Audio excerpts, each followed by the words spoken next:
Hello प्यारे मित्रों, प्यारे विद्यार्थियों, वापस आ गए हैं हम अपनी क्लास में। जैसा कि मैंने आपको वादा किया था, यही से हम शुरू करेंगे। और यहाँ पर हम लोग बात कर रहे हैं चुंबकीय फ्लक्स को निकालने की, और इसके कुछ उदाहरण हमने पिछली क्लास में कर लिए थे। ठीक, आगे बढ़ते हैं।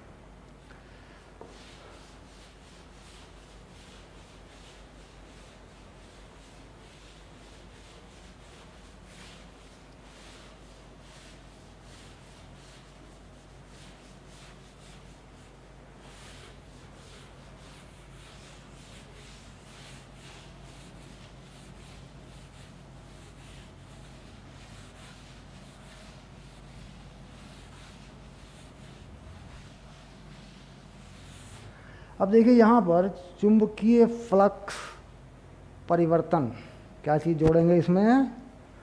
चुंबकीय फ्लक्स परिवर्तन, यानी अगर फ्लक्स में परिवर्तन होगा तो कैसे होगा।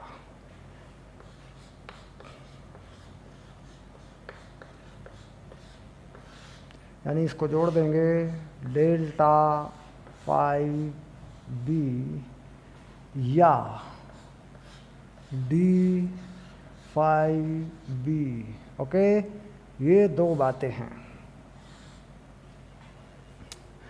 देखिए, ये जो परिवर्तन है ये है औसत परिवर्तन, यानी वो परिवर्तन जो अंतिम फ्लक्स माइनस प्रारंभिक फ्लक्स है। और ये है तात्कालिक परिवर्तन। क्या है ये? तात्कालिक परिवर्तन। यानी किसी समय पर अगर कोई परिवर्तन हो रहा है तो ये डी फाई बी लगता है। समय के साथ अगर फ्लक्स बदल रहा है, और अगर दो समय अंतरालों में फ्लक्स बदल चुका है तो ये लगा देते हैं। इन दोनों को अलग अलग उदाहरणों से हम समझेंगे कि इनमें क्या फ़र्क है। चलिए, अब इधर बात करता हूँ डेल्टा फाई बी के बारे में, और इधर बात करता हूँ डी फाई बी के बारे में।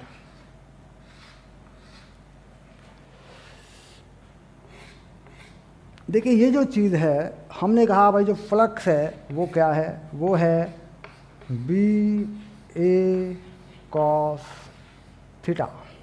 अगर मैं पहला फ्लक्स मान लूँ B1 A1 कॉस थीटा 1, ठीक, और दूसरा फ्लक्स मान लूँ B2 A2 कॉस थीटा 2, तो फ्लक्स परिवर्तन कितना हो जाएगा बताओ? समझ गए होगे क्या कर रहे हैं हम लोग? φ2 माइनस φ1, ये हो जाएगा B2 A2 cos theta 2 minus B1 A1 cos theta 1, इस तरीके से। ठीक, ये बहुत सोच समझ कर हमें देखना पड़ेगा कि एरिया में परिवर्तन हुआ है या नहीं, चुंबकीय क्षेत्र में परिवर्तन हुआ है या नहीं, या फिर चुंबकीय क्षेत्र और एरिया के सदिश वेक्टरों के बीच में या सदिश के बीच में जो कोण है उसमें परिवर्तन हुआ है या नहीं। यानी संपूर्ण जो कंप्लीट परिवर्तन देखने का जो कंप्लीट फॉर्मूला है वो ये है। ठीक, अब दूसरे में देखते हैं।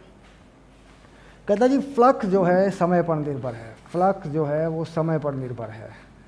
5t² + 2t + 2, ये है वेबर। ठीक, जहाँ t जो है वो समय है और वो है सेकंड में। ठीक, यानी समय पर फ्लक्स निर्भर है। कहीं किसी एरिया में से पास हो रहा होगा, समय पर निर्भर करता है। अब इसमें जो परिवर्तन होगा वो कितना होगा? ठीक, अब देखिए करते हैं इसका परिवर्तन।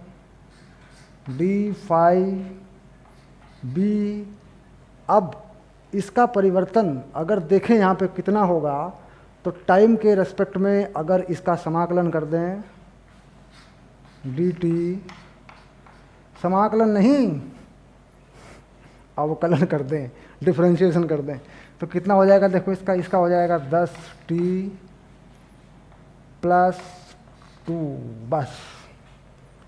फ्लक्स परिवर्तन की दर, जिसे बाद में बना देंगे विद्युत वाहक बल। कौन सा विद्युत वाहक बल? प्रेरित विद्युत वाहक बल। और इसको चेंज कर दें अगर समय अंतराल से, ऐसे,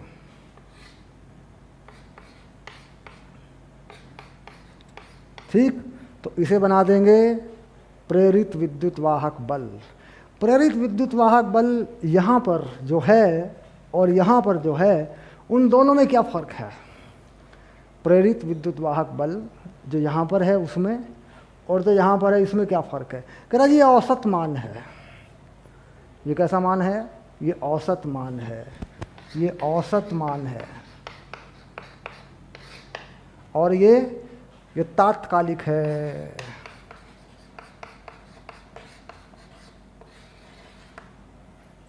ठीक। सवाल विद्युत धारा निकालने में इससे कोई फर्क नहीं पड़ेगा, क्योंकि विद्युत धारा जब हम निकालते हैं, तात्कालिक होता है तो तात्कालिक निकाल लेते हैं, और औसत होता है तो औसत विद्युत धारा हम निकाल लेते हैं। वहाँ इसका कोई ज़्यादा ऐसा महत्व नहीं है। लेकिन निकालने में इन बातों का ध्यान रखा जाएगा कि परिवर्तन कितने समय अंतरालों में हुए हैं, तो मान औसत निकाले जाएंगे। और अगर समय के साथ परिवर्तन हो रहा है तो इस रास्ते से जाना है। यानी अगर चुंबकीय क्षेत्र या फ्लक्स, क्षेत्रफल, एरिया जो भी है, अगर वो समय के साथ बदल रहा है तो इस रास्ते से जाना है। अब इसी चीज़ का एक उदाहरण देते हैं। और अब यहाँ पे देखिए क्या हो रहा है कि एक कॉयल है हमारे पास, कॉयल यानी लूप है, और ये है लूप का क्षेत्रफल A, और इसमें से पास होने वाला चुंबकीय क्षेत्र इस प्रकार है।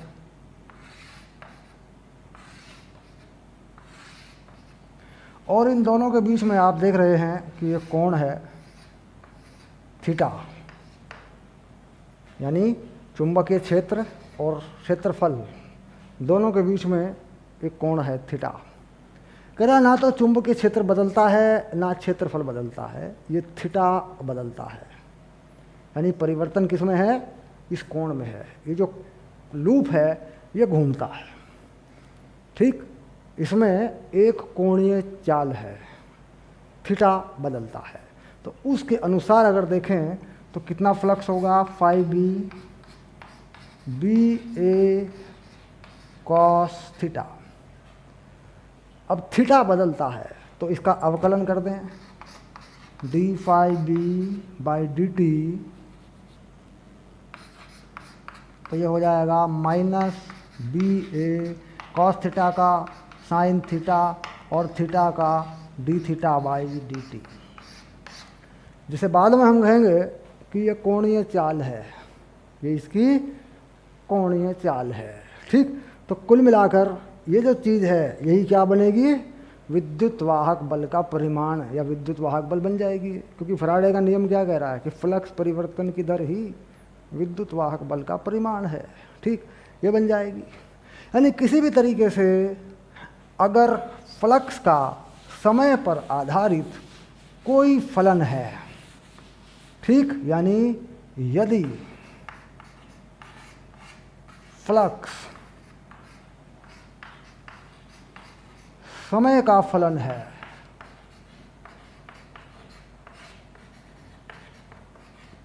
तो विद्युत वाहक बल, विद्युत वाहक बल कितना हो रहा है बताओ? -d∅/dt से निकल आएगा। ठीक, यानी जो फ्लक्स है वो क्या है? समय का फलन है। समय का फलन क्या लिख सकते हैं? फ्लक्स को लिख देंगे आगे, यदि phi b कैसा? समय का फलन है। ये देखो, ये लिख दिया मैंने, समय का फलन है। और अगर अंतिम और प्रारंभिक फ्लक्स दे रखे हैं तो सीधा रास्ता है, ठीक। माइनस लगा देंगे इससे पहले और फॉर्मूले में डाल देंगे। यानी यहाँ पर अगर मैं इसे विद्युत वाहक बल बनाना चाहता हूँ तो यहाँ पे क्या बनेगा, ज़रा पक्का करें, -φ2 - φ1 बटे डेल्टा टी, ऐसे बन जाएगा। देखो, अंतिम फ्लक्स माइनस प्रारंभिक फ्लक्स बटे समयांतराल। तो देखकर चलना पड़ेगा, ठीक। अब कुछ ऐसी चीज़ें हैं जहाँ पर फ्लक्स का मान दूरियों का फलन है, यानी कुछ दूरियां हैं, दूरियों का फलन है। अब मैं एक ऐसा उदाहरण लेता हूँ जहाँ पर फ्लक्स का मान किसी दूरी का, किसी स्थिति का फलन है, वो मैं लेता हूँ। देखिए कैसे।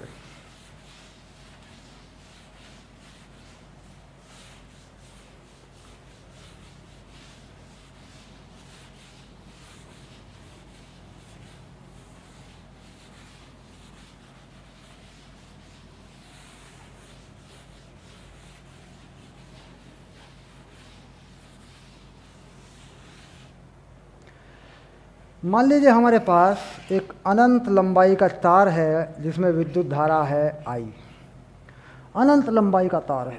कहता है इस तार के साथ में यहाँ एक वर्गाकार पाश है, एक वर्गाकार लूप है जिसकी एक भुजा की लंबाई a है और ये शुरू होता है यहाँ से, कहता है शुरू होता है L से और ख़त्म हो जाता है A + L पर।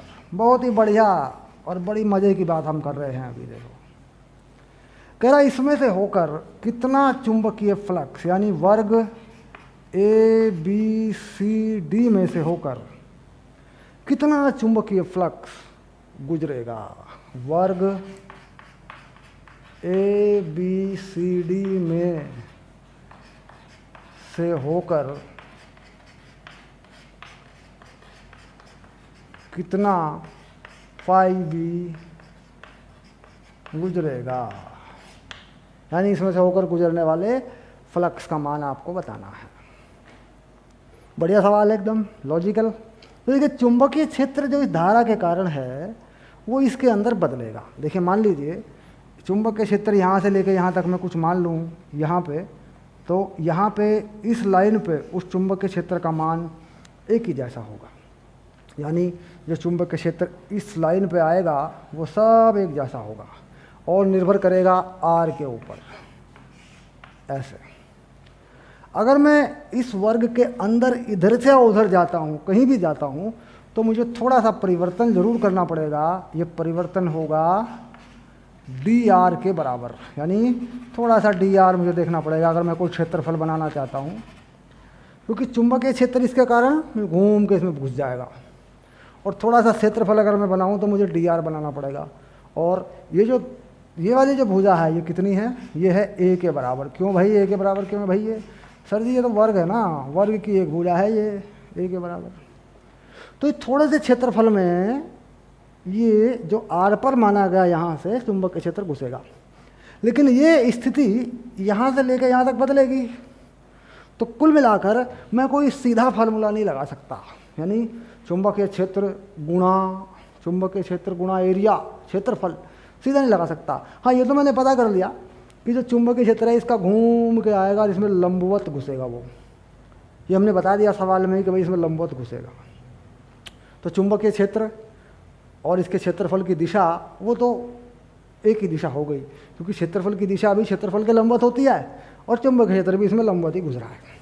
वो तो बात हो गई सीधी, यानी BA cos 0 तो हो गया भाई, ये तो बात पक्की है। cos 0 इसका मान क्या होता है? इसका होता है BA बस। कहता है ये तो हो गया, लेकिन हम इसको फाई नहीं कह सकते। क्यों? क्योंकि पूरे में तो हमने लिया नहीं है, हम थोड़े से में लेंगे इसको। कहता है D5 कह लो सर। फिर एरिया का क्या करें? कहता है सर इसको थोड़ा सा एरिया लगा लो, इसे लगा लो DA, और ये हो गया DA, और ये हो गया D5। कह रहा अब ठीक है, क्योंकि पूरा क्षेत्रफल तो आपने लिया नहीं है। कह रहा अब इसको शुरू करो, होगा क्या? अब शुरू करें B। अगर किसी R पर मैं यहाँ से B मान लूँ कोई बी मान लूँ तो कितना बी होगा ज़रा बताओ। अनंत लंबाई के तार के लिए mu naught I upon 2 pi R ये होता है चुंबकीय क्षेत्र। और अगर इस छोटी सी पट्टी का क्षेत्रफल मानूं तो ये होगा ए डी आर। देखो ज़रा ए डी आर होगा कि नहीं, क्यों? क्योंकि ये हो गई इसकी लंबाई और ये हो गई थोड़ी सी डी आर इसकी चौड़ाई। तो कुल मिलाकर मामला पहुंच गया समाकलन, इंटीग्रेशन। यानी अगर स्थिति के साथ कहीं कहीं चुंबकीय क्षेत्र बदलता है तो ऐसे उसको कर सकते हैं, बड़ा आसान है। छोटा मोटा कोई डी आर ले लें और निकाल लें वैल्यू। ठीक, अब चलिए आगे बढ़ते हैं। फिर हो गया D phi mu naught I upon 2 पाई ए और ये हो गया डी आर बटे आर और समाकलन की सीमा कहाँ से कहाँ तक, कितने क्षेत्रफल में चाहिए? कह रहा जी शुरुआत तो करेंगे एल से और ख़त्म कर देंगे ए प्लस एल पे। यानी ये क्या है? ये है अंतिम सीमा। और ये क्या है? जहाँ शुरू हुआ वर्ग, ये है प्रारंभिक सीमा, यानी लोअर लिमिट अपर लिमिट। ठीक, निम्न सीमा उच्च सीमा। तो लगा देते हैं सीमा। ये लग गई सीमा, देखो ये लगा दी सीमा। ठीक, अब समाकलन को हल कर देंगे। समाकलन को हल कर दो सर जी। d5 इसको बना देंगे 5 और इसे कर देंगे म्यू नॉट आई ए अपॉन 2 पाई और ये लगेगा नेचुरल लॉग। इसका आधार क्या होता है? ई। और ऊपर की सीमा और नीचे की सीमा। लॉग में तुम जानते हो भाग कर देंगे इसको एल प्लस ए अपॉन ए। लो भाई ये हो गया। ठीक, log ई को ध्यान रहे, log ई को हम लोग ln भी लिख देते हैं। अगर log ई को 10 पे ले जाना है तो 2.303 से गुणा करके इसका आधार 10 भी बना लिया जाता है। log के बारे में इन बातों पर विशेष ध्यान दें क्योंकि log का ये परिवर्तन बड़ा काम आता है, बहुत काम आता है। ठीक, तो कुल मिलाकर आपने इसमें से पास होने वाला वो फ्लक्स निकाल लिया जो इस क्षेत्रफल में से पास होगा, गुजर जाएगा। ठीक, तो स्थिति के अनुसार अगर चुंबकीय क्षेत्र बताया गया और उसके हिसाब से थोड़ा सा कोई एरिया लेकर के डी आर वी आर और जो है समाकलन कर दिया तो ये फ्लक्स निकल जाएगा। ठीक, अब इस फ्लक्स में परिवर्तन होना, कि भाई इस फ्लक्स में परिवर्तन कैसे होगा, तो उसके लिए हमें इस डी आर की आवश्यकता है। ठीक, अब मान लीजिए इस फ्लक्स में थोड़ा सा परिवर्तन लिया मैंने d5, अब मैं इसे हटा देता हूँ, इसमें परिवर्तन मुझे करना है। चलिए ये हटा दिया मैंने। तो कितनी बढ़िया बात पे हम पहुँच गए हैं। फ्लक्स में परिवर्तन dr, परिवर्तन की दर तो मैं थोड़े से समय से इसको भाग कर देता हूँ dt से, दोनों तरफ ऐसे भाग कर दिया मैंने इसे, बिल्कुल सिंपल। अब इसके बाद मैं यहाँ से इस फ्लक्स को क्या बनाऊँगा? विद्युत वाहक बल। तो कितना विद्युत वाहक बल बनाऊँगा मैं इसे देखिए, माइनस d∅/dt ये बनाऊँगा मैं विद्युत वाहक बल ऐसे, यानी जो इसमें प्रेरित होगा वो विद्युत वाहक बल। और यहाँ से आगे क्या करूँगा? मैंने क्या लगाया? माइनस लगाया, तो minus mu naught I 2 pi R A dr/dt। dr/dt क्या है? dr/dt है किस वेग से ये आगे बढ़ रहा है, इसे मान लेते हैं v, क्योंकि फ्लक्स बदलने के लिए इस लूप को इधर उधर चलाना होगा। मान लीजिए इस लूप को पकड़ के हम इधर को ले जा रहे हैं, तो फिर क्या हो गया? dr/dt। समय के साथ ये r बदलेगा, जो इसके केंद्र की पोजीशन होगी वो बदलेगी। अब उसके बाद इसको लिख दिया मैंने v, ये क्या हो जाएगा? विद्युत वाहक बल। लेकिन इसमें एक समस्या है, इस r को हम क्या लिखें? इस r को हम क्या लिखें? यहाँ पे l लिखें कि a प्लस l लिखें? सोचने की बात है, क्योंकि हम ले जा रहे हैं इसको। ये r क्या है? हमने r की कोई सीमा यहाँ पर नहीं लगाई, हमने आर के बारे में यहाँ कुछ नहीं किया। हम कहाँ लगाएं आर को, इसके केंद्र पे लगा दें, ए प्लस एल के बीच में लगा दें, या क्या लगा दें? कह रहा जी यहाँ पे परिवर्तन लगाना पड़ेगा आपको, यहाँ पे परिवर्तन लगाना पड़ेगा, केंद्र पे ही ले जाना पड़ेगा आपको इसको, ठीक। तो कितना, कैसे ले जाएं इसको केंद्र पे, इसका परिवर्तन कैसे लगाएं, ठीक। अब देखिए कैसे, क्या चीज़ बनी थी ज़रा देखें। हमारे पास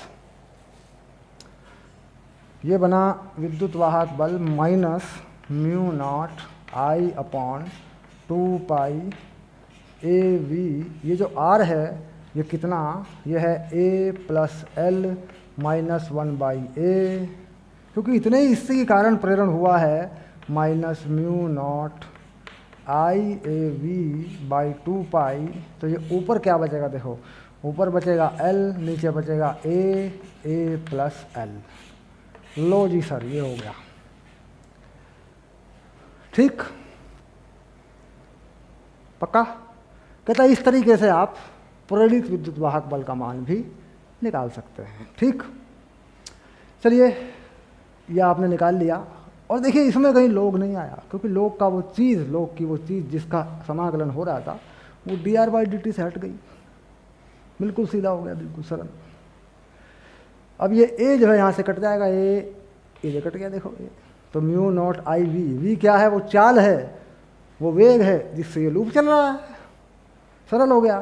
देखिए मतलब कुल मिला के हम थोड़े से मुश्किल लेवल पे गए, थोड़ी मुश्किल तक टच करके आ गए। चलिए खैर आगे बढ़ते हैं।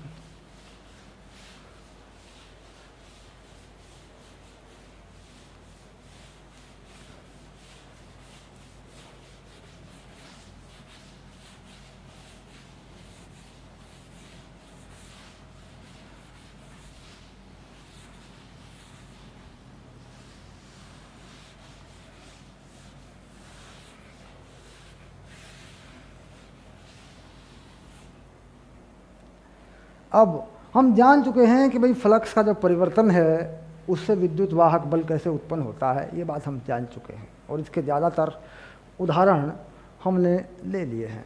अब हम चलते हैं प्रेरित विद्युत धारा की तरफ, यानी जो प्रेरित विद्युत धारा है वो कैसे होती है।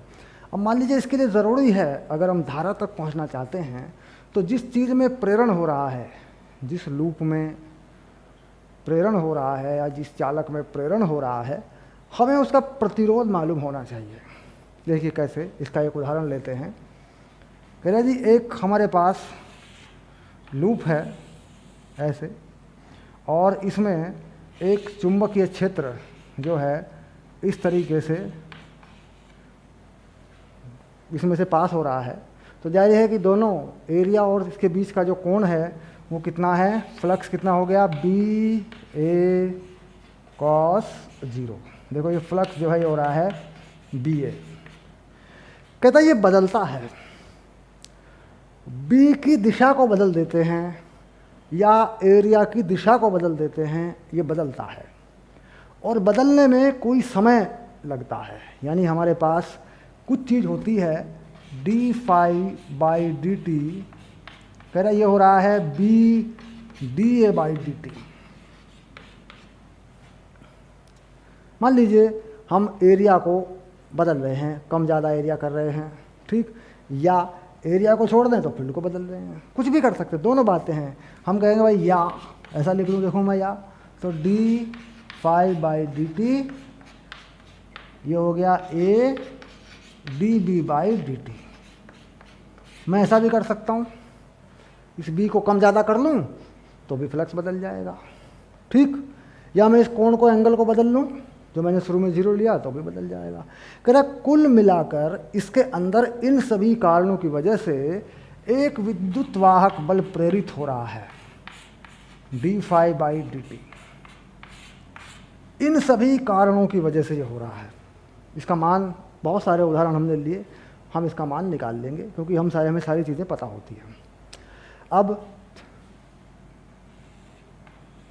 D phi by D T, okay, इसके कारण इसमें एक विद्युत धारा प्रवाहित हो रही है। विद्युत धारा की दिशा क्या है हम इस बात पर विचार नहीं कर रहे, हम सिर्फ उसका मान ले रहे हैं। विद्युत धारा की दिशा हम निकालेंगे, लेंज का नियम है, थोड़ा आगे बढ़ेंगे, ये कोई मुश्किल चीज़ नहीं है, आसानी से निकल जाएगी।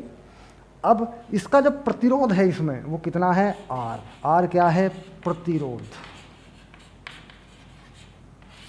ऐसे, ठीक। तो ये जो विद्युत वाहक बल इसमें चल रहा है, कह रहा है जी ये हो गया IR, ये हो गया माइनस d∅/dt। यहाँ से अगर मैं धारा निकालना चाहता हूँ इसमें विद्युत धारा, तो मुझे धारा मिल गई -1/r d∅/dt, ऐसे। अगर मैं इस धारा का परिमाण निकालना चाहूँ, धारा का परिमाण निकालूँ, तो मेरे लग गया मोड -1/r d∅/dt, ये परिमाण हो गया। यानी कुल मिला के मैं इसका माइनस हटा दूँ तो ये परिमाण हो जाएगा, माइनस का निशान हटा दूंगा तो परिमाण बन जाएगा। बिल्कुल सरल सी सीधी सी बात है। माइनस को ना गिनूँ, सीधे विद्युत वाहक बल को प्रतिरोध से भाग कर दूँ तो परिमाण बन जाएगा। सब बिल्कुल सरल सी बात है। अब कह रहा जी कुल प्रवाहित आवेश, कुल प्रवाहित आवेश, कहता अगर मैं ये निकालना चाहूँ तो ये I जो है इसका माइनस हटा के इधर लिख लेते हैं, परिमाण में लिख लेते हैं। I हो गई 1/r d∅/dt, ऐसे dt को उठा के इधर ले आते हैं, I dt, ये हो गया d∅/r। कह रहा जी यही है कुल प्रवाहित आवेश, जिसको तुम Q कहते हो, d∅/r। क्योंकि धारा प्रवाहित होगी तो आवेश जरूर प्रवाहित होगा, किसका, इलेक्ट्रॉन्स का, इलेक्ट्रॉन चलेंगे, ठीक। तो कुल प्रवाहित आवेश कैसा हुआ, फ्लक्स परिवर्तन बटे क्या, प्रतिरोध, किसका प्रतिरोध, जिसमें धारा बह रही है। कोई लूप होगा, कोई चालक होगा, कोई जो भी होगा, जिसमें प्रेरण हो रहा है उसमें धारा बह रही है, जो भी धारा है। और ये कहता फ्लक्स परिवर्तन बटे प्रतिरोध, ये कुल प्रवाहित आवेश होता है। बात समझ में आ गई, बिल्कुल सीधी बात है, सरलता से समझ में आ गया, आसानी से ये संबंध जोड़ दिया गया, ठीक। इसके बाद इसे जोड़ने के बाद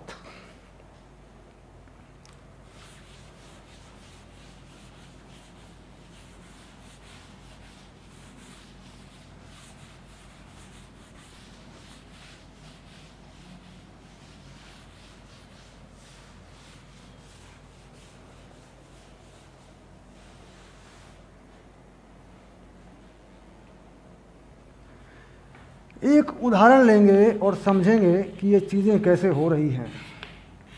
एक उदाहरण लेंगे और समझेंगे ये चीज़ें कैसे हो रही है। कह रहा जी प्रेरित विद्युत धारा, प्रेरित विद्युत धारा क्या है, ये प्रेरित धारा है। किसी चालक में प्रेरित धारा, चालक कोई लूप होगा या कोई छड़ होगी या जो भी होगा, और ये है जी समय। इनके बीच में एक ग्राफ है, यहाँ पर धारा का मान है 2 एम्पियर और यहाँ पर समय है 2 सेकंड, और एक सीधा ग्राफ है ऐसे, कहता ये हो रहा है, ठीक। तो कहता है चालक में से कुल कितना आवेश प्रवाहित हुआ। तो हम चले गए विद्युत धारा के चैप्टर में, कुल प्रवाहित आवेश सबसे पहले निकालेंगे, कुल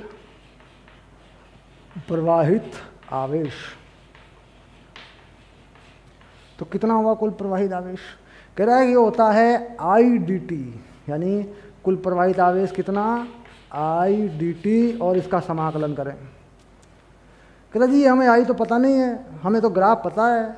तो ग्राफ में I और T के बीच का जो क्षेत्रफल है वो क्या बताता है, वही बता देगा तुम्हें आवेश। ये वाला क्षेत्रफल है, देखो ये वाला क्षेत्रफल, ये बता देगा तुम्हें कुल आवेश की मात्रा। तो कितना हो गया आवेश, ठीक। आवेश हो गया क्षेत्रफल से 1/2 आधार गुणा ऊंचाई, ये बन गया 2 कूलाम। 2 कूलाम का आवेश प्रवाहित हो गया जी। अब कह रहा यदि चालक का प्रतिरोध, यदि चालक का प्रतिरोध 10 ओम हो तो इसमें से होकर फ्लक्स परिवर्तन ज्ञात कीजिए। फ्लक्स परिवर्तन, कितना फ्लक्स परिवर्तन हुआ? डेल्टा फाई बटे आर, ये होता है आवेश। अभी अभी तुमने सूत्र बनाया, भूल गए होगे इतनी देर में। कुछ लोग तो सोच रहे सारी ये कहाँ से आए, अभी अभी तो बनाया था यार। अरे नहीं भूले होगे यार, इतनी जल्दी थोड़ी भूलते हैं। चलिए, तो क्या निकलेगा? फ्लक्स। तो फ्लक्स परिवर्तन कैसे मिला? फ्लक्स परिवर्तन मिल गया, प्रवाहित आवेश 2 कूलाम, चालक का प्रतिरोध 10 ओम। क्या मिल गया? ये हो गया 20। किस में मिला? अच्छा बताओ। ये मिला सर वेबर में, वेबर, ये लो। ठीक, आ गया उत्तर। ठीक है, चलिए थोड़ा एंटरटेनमेंट करते हैं, थोड़ा सा और कुछ और उदाहरण ले लेते हैं। ठीक है,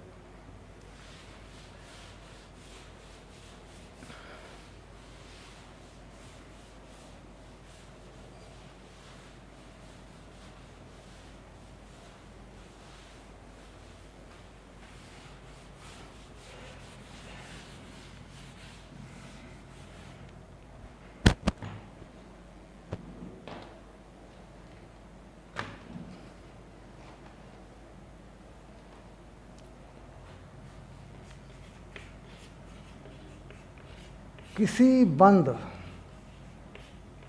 लूप में से होकर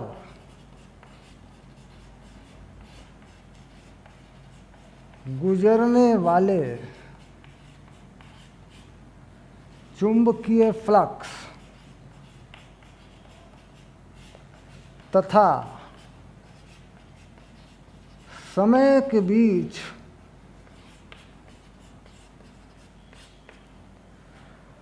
ग्राफ दिया है। ग्राफ क्या बोलते हैं हिंदी में? याद करो, आरेख दिया है। चालक में उत्पन्न विद्युत वाहक बल ज्ञात कीजिए।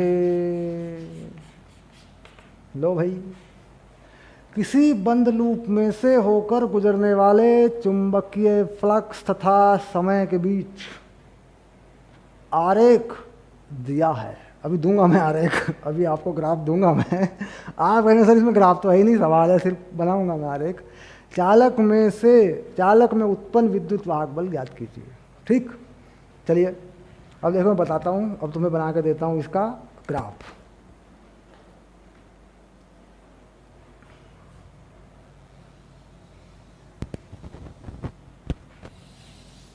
ये हो गया समय और ये हो गया सेकंड में, और ये हो गया फ्लक्स ऐसे। ठीक, चलिए यहाँ फ्लक्स लिखता हूँ वेबर में, वेबर।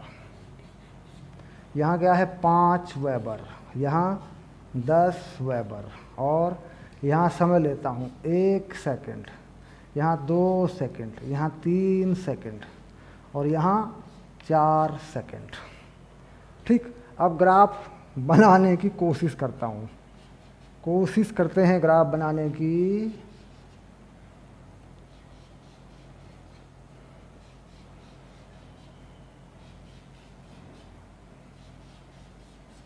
चलिए अब बनाते हैं ग्राफ।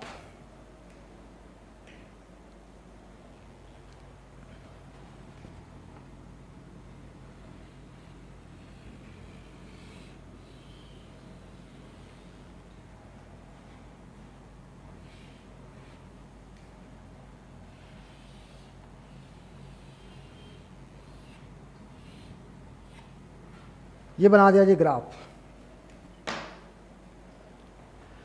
ठीक, विद्युत वाहक बल ज्ञात कीजिए।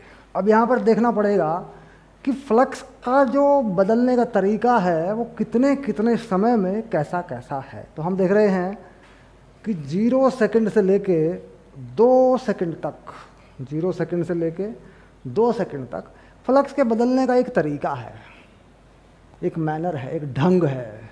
उसके बाद 2 से लेके 3 तक फ्लक्स बदला नहीं है, नहीं बदला। देखो जो कहता हूँ 10 वेबर है, बस 10 वेबर है।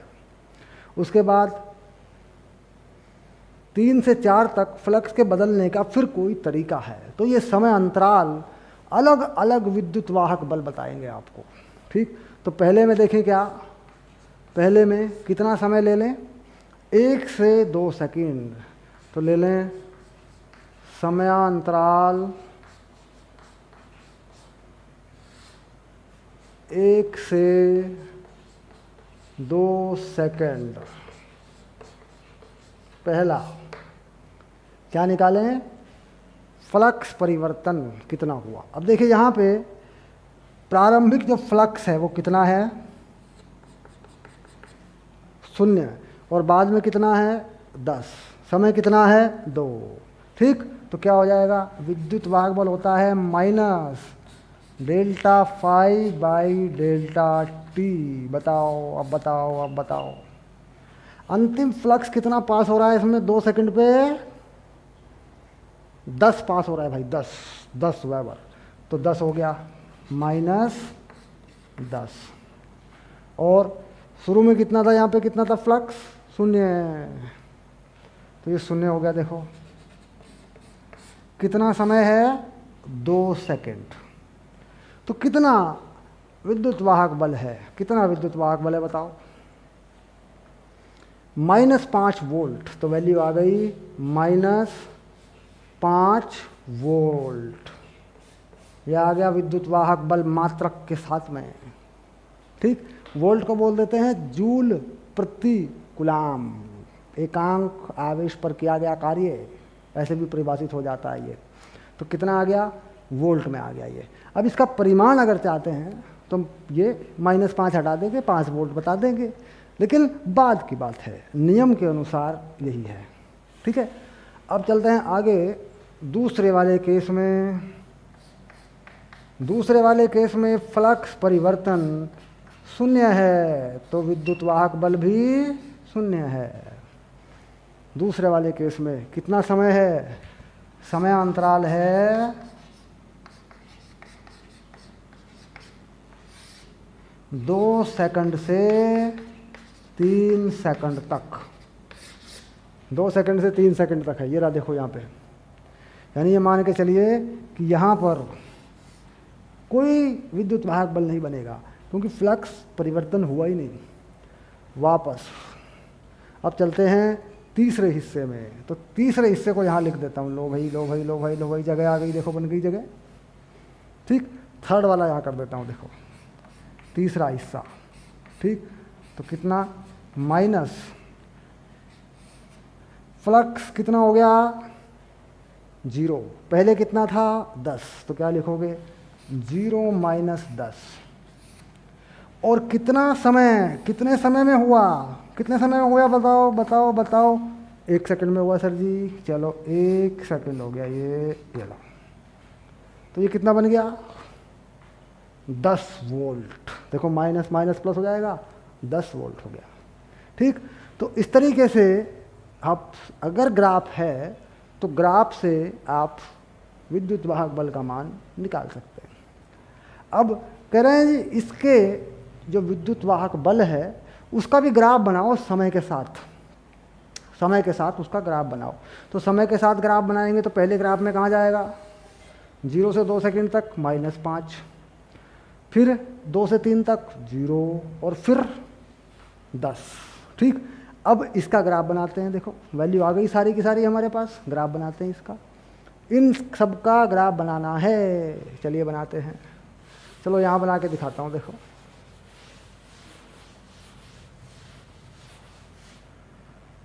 ये बना रहा हूँ विद्युत वाहक बल का ग्राफ। माइनस में 10 वोल्ट तक जा सकता है, माइनस में जा सकता है 5 वोल्ट तक, तो ये 5 हो गया, देखो -5, और ऊपर जा सकता है 10 वोल्ट तक, तो 10 हो गया। और ये क्या बन गया, ये बन गया विद्युत वाहक बल, किस में भाई, वोल्ट में। ये बन गया भाई समय, और भाई ये बन गया समय 1 सेकंड, और ये 2 सेकंड, ये 3 सेकंड, ये 4 सेकंड। ठीक, चलिए ग्राफ बना देता हूँ, ग्राफ इसका खींच देता हूँ। चलिए -5 कहाँ तक है ज़रा देखें। -5 है 0 से 2 सेकंड तक, तो -5 0 से 2 सेकंड तक है ना ना ना, ये है, देखो ये रहा, बस।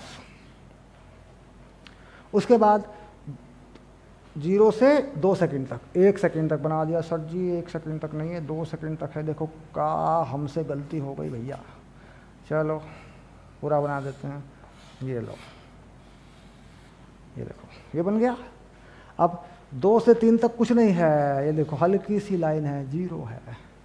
और 3 से 4 तक कितना है, 10, माइनस माइनस प्लस 10, तो ये है 10, देखो ये बनेगा 10, ये बन गया, देखो ये भाई, ये भाई, ये भाई, ये भाई।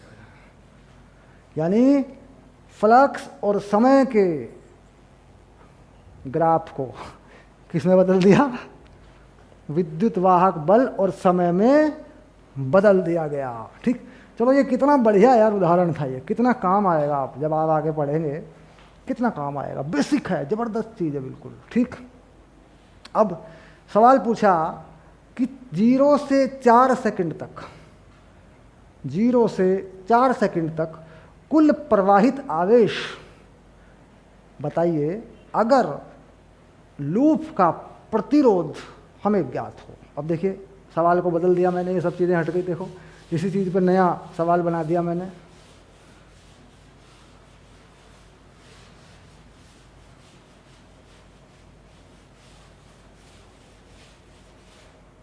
क्या सवाल है लिख देता हूँ, सवाल नया आएगा, देखो यहाँ पे नया सवाल बना दिया मैंने। लूप में प्रवाहित आवेश 0 से 4 सेकंड तक, 4 सेकंड तक यदि लूप का प्रतिरोध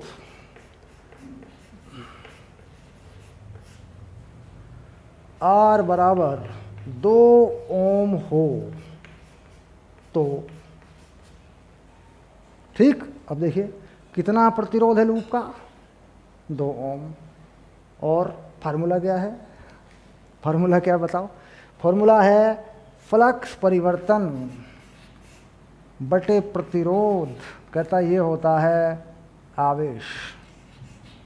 अभी अभी ये फार्मूला बनाया, अभी अभी लगाया, ठीक। अब यहाँ पर देखना होगा कि यहाँ और यहाँ फ्लक्स में परिवर्तन क्या है, 0 है। पहला फ्लक्स क्या है, 0 है, और बाद का फ्लक्स क्या है, 0 है। तो कितना आवेश होगा, 0 है, क्योंकि फ्लक्स का परिवर्तन 0 है। कहाँ से कहाँ तक, 0 से 4 तक। पहला सवाल अभी छोड़ेंगे नहीं, दूसरा सवाल कहता है जी 0 से 2 सेकंड तक, 0 से 2 सेकंड तक प्रवाहित आवेश बताइए, प्रवाहित आवेश बताइए, ठीक। तो 0 से 2 सेकंड तक, तो 0 पे कितना फ्लक्स है, 0, और 2 सेकंड पे कितना है, 10, तो कितना हो जाएगा आवेश, 10 माइनस 0, और प्रतिरोध कितना है, 2 ओम, तो 2 से भाग कर देंगे, आ गया 5 कूलाम, ठीक। यानी फ्लक्स और समय के ग्राफ से फ्लक्स के परिवर्तन को देखकर लूप में या चालक में प्रवाहित आवेश, फ्लक्स का परिवर्तन देखा, और किससे भाग होना है, प्रतिरोध से। अगर उसी फ्लक्स को समय अंतराल से भाग कर दूं तो क्या मिलता है, विद्युत वाहक बल। अगर उसी फ्लक्स के परिवर्तन को प्रतिरोध से भाग कर दूं तो क्या मिलता है, आवेश, कितना आवेश बह गया, ठीक। अगर इसी आवेश को, जो भी आवेश है, ठीक, ये आवेश है, अगर इसको समय से भाग कर दूं तो क्या मिलती है? विद्युत धारा। यानी अगर इसी आवेश को समय अंतराल से भाग कर दूं तो क्या मिलती है? विद्युत धारा। प्रेरित विद्युत धारा भी मिल जाती है। तो बात आ गई समझ में, और जो सारे सूत्रों के कनेक्शन हैं वो जुड़ चुके हैं हमारे दिमाग में, ताने बाने बन चुके हैं। ठीक, चलिए अपनी क्लास का समय चेक कर लेते हैं एक बार। क्लास का समय हो गया है 45 मिनट। मिलते हैं यहीं जो कहते हूँ अगली क्लास में, ठीक है।